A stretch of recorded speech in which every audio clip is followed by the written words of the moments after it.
আসসালামু আলাইকুম, সবাই কেমন আছেন? আশা করি সবাই ভালো আছেন। আজকে কিছু কথা আপনাদেরকে শেয়ার করব আমার জার্নি নিয়ে।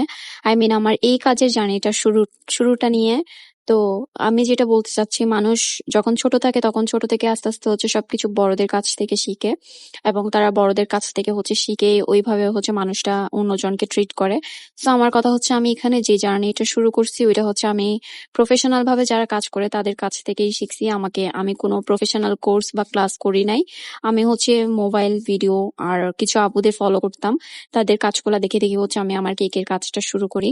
তো আমার কেকের কাজটা শুরু করি অলমোস্ট 2022 বা 21-এর দিকে।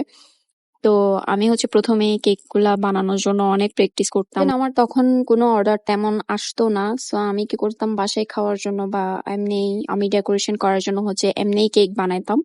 তো ওই কেক গুলো বাসায় খাওয়া হতো। তো ওইভাবে আস্তে আস্তে ছবি ভিডিও আপলোড করার পর আস্তে আস্তে আলহামদুলিল্লাহ আমার পেজে রিচ হয়, ভিডিও ভিউ হয়।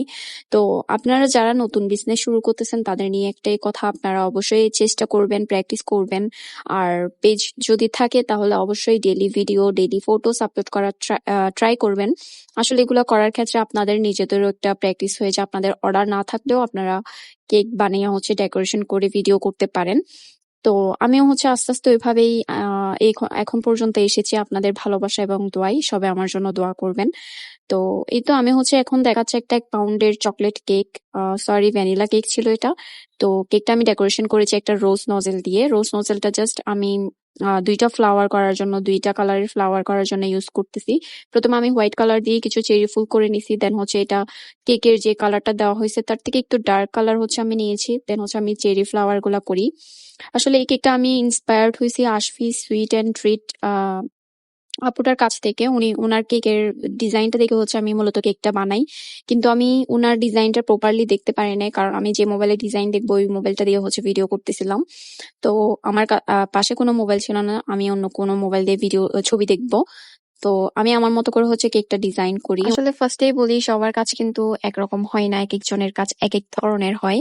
তো আমি জানি সেম টু সেম না হলেও আমি যতটা পেরেছি করেছি।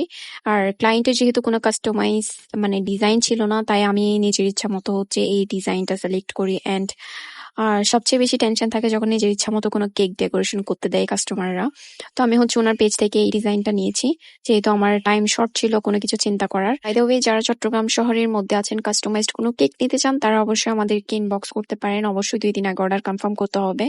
আর আমরা শুধুমাত্র চট্টগ্রাম শহরেই ডেলিভারি করে থাকি। আপনারা চাইলে আমাদের পিক আপ পয়েন্ট বহদ্দারহাট থেকে কেকটা রিসিভ করতে পারেন, সেক্ষেত্রে কিন্তু কোনো ডেলিভারি চার্জ লাগবে না। তো এই তো আমি উপরে কিছু হোয়াইট পার্লস দিয়ে কেকটার ডেকোরেশন কমপ্লিট করি। অবশ্যই জানাবেন আপনার ডেকোরেশনটা কেমন ছিল। আর এই তো ফাইনাল ডেকোরেশন। সবাই ভালো থাকবেন। আজ এই পর্যন্ত। আল্লাহ হাফেজ।